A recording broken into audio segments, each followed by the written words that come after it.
Christopherson. Que des poètes. On va partir pour 4 tours de course. Quel beau challenge pour Sébastien Loeb. Que de pouvoir se confronter à des hommes comme ça. Superbe envol de Sébastien Loeb qui prend le meilleur sur Mathias Ekstrom, qui tente l'extérieur. Peter Solberg, vous connaissez Très les sport. pilotes. Très sport, il a été très sport Sébastien Loeb. Peut-être même un peu trop sport, il est resté à 1 mètre de Solberg. Et là il va se retrouver à l'extérieur, il va pouvoir fermer la porte. Et là on est avec Mathias Ekstrom en caméra embarquée, on voit ce qui se passe entre Bo Manis et Johan Christopherson qui ferme la marche. Un petit contact de Bo Manis sur Mathias Ekstrom. Oh, attention derrière Mathias Ekstrom qui essaye aussi Et en de tête. se positionner dans la partie la plus lente du circuit. On ne peut rien faire si ce n'est que de repositionner sa voiture le plus droit possible pour accélérer le plus fort possible. Et regardez Loeb, il est dans les roues de Solberg. À la deuxième position, c'est pas Il va passer un il l'a poussé. contact. Et c'est passé, mais pour Peter Solberg, ça va pas pouvoir se continuer, me semble-t-il. Est-ce que Ah c'est sûr. Peter Solberg, c'est bizarre, bien marché là. il a beaucoup ralenti, hein, Peter Solberg. Donc, Ouais, est-ce qu'il a eu un problème juste avant le contact? Parce que Sébastien Loeb s'est fait surprendre. Attention à l'extérieur ici, Ekstrom qui se jette complètement à la corde. Je vous l'ai dit, c'est une finale pratiquement. Mathias Ekstrom qui est en tête à l'issue du classement intermédiaire, qui a surpris Sébastien Loeb. En deuxième position, attention peut-être à l'attaque de Bomanis par l'extérieur sur Sébastien Loeb. Christopherson qui essaie de s'en profiter. Un peloton très groupé des 4 survivants. Il freine fort, il freine à la corde, il freine au milieu. Sébastien Loeb, il a bien vu que ça allait peut-être s'infiltrer justement à la corde. Et il referme encore ici la porte. On rentre dans la partie la plus lente sur la terre. Et Ekstrom en tête. Loeb qui ne lâche rien, qui est aussi très très rapide. On est avec le leader, regardez, on voit Sébastien Loeb à la deuxième position. Ah, ça promet, restez avec nous. Les demi-finales dans quelques instants. La finale, bien sûr, avec Sébastien Loeb, parce qu'il est bien parti pour se qualifier en demi-finale, Sébastien Loeb. Tour joker pour Sébastien Loeb. On sait qu'il est plus rapide ici à Hockenheim.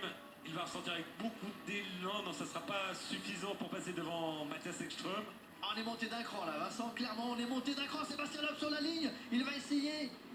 Il a freiné. On a vu le petit coup Il de a frein freiné, justement ouais, pour ne pas perdre de temps, parce qu'on joue le chrono, hein, on vous le rappelle, dans ces qualifications. Les Peugeot sont très efficaces. Et là on le voit, il se rapproche, il est potentiellement peut-être plus rapide que l'Audi. Ah, c'est clair qu'il est beaucoup plus rapide que l'Audi. C'est pour ça que je vous dis, les Peugeot sont très efficaces, parce que Hansen a fait deuxième. Bon, après il a eu quelques déboires. Mais regardez ici la pression que Loeb met sur Ekstrom, qui est pour l'instant leader. Hein. S'il s'impose, Ekstrom, il a gagné 2 manches déjà, il gagnerait sa 3e manche, et Loeb est dans ses roues. Et Peter Solberg, oui, il y a un souci sur sa voiture, il a essayé de continuer. Et c'est au contact, je pense qu'il a dû lui enlever une transmission.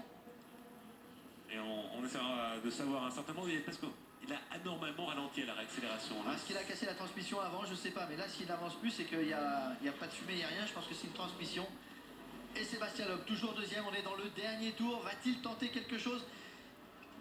J'ai envie de vous dire qu'avec l'expérience qu'il a, bien sûr qu'il va tenter parce que c'est un gagnant, mais en même temps, il joue des gros points. S'il va au contact et qu'il y laisse sa peau, et la demi-finale, il faut l'oublier. Donc il a aussi, à mon avis, réfléchi à ça. Il y aura une explication de texte de toute façon entre Loeb et Solberg.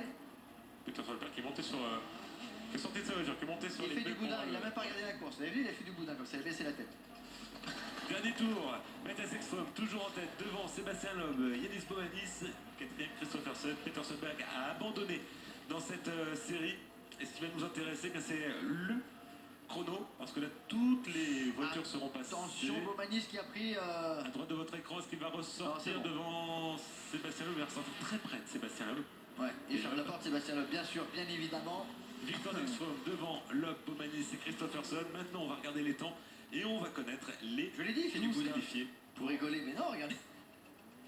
Il est pas content. Il s'est peut-être fait mal au pouce, j'ai l'impression. Peut-être un retour de volant. On va se toucher le pouce droit. Non, ça va, il arrête de tirer son casque.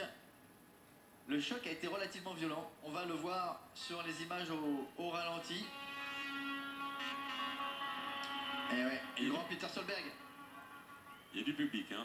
75 000 personnes attendues ici à Hockenheim, à la fois pour la DTM et le championnat du monde de rallycross. Imaginez en Allemagne la joie, vous avez le DTM, vous avez le rallycross, vous avez ce qui se fait de mieux en matière de spectacle dans le sport automobile quand même aussi. Hein. Et c'est Topi Ekinen qui remporte cette Q4 devant Timi Hansen, Andreas Backrode, Kevin Hansen, Liam Doran, Robin Larsson, Mathias Ekstrom et Sébastien Loeb. Suite Bowmanis, Ericsson, 8e, Sébastien Jean-Baptiste Loeb. Dubourg. Ça devrait le qualifier. Devrait le qualifier entre la 7e et la 9e place. Il devrait être dans le coup, tout comme Peter Solberg, parce que Peter Solberg, il avait fait aussi, il a gagné une manche, il a fait 5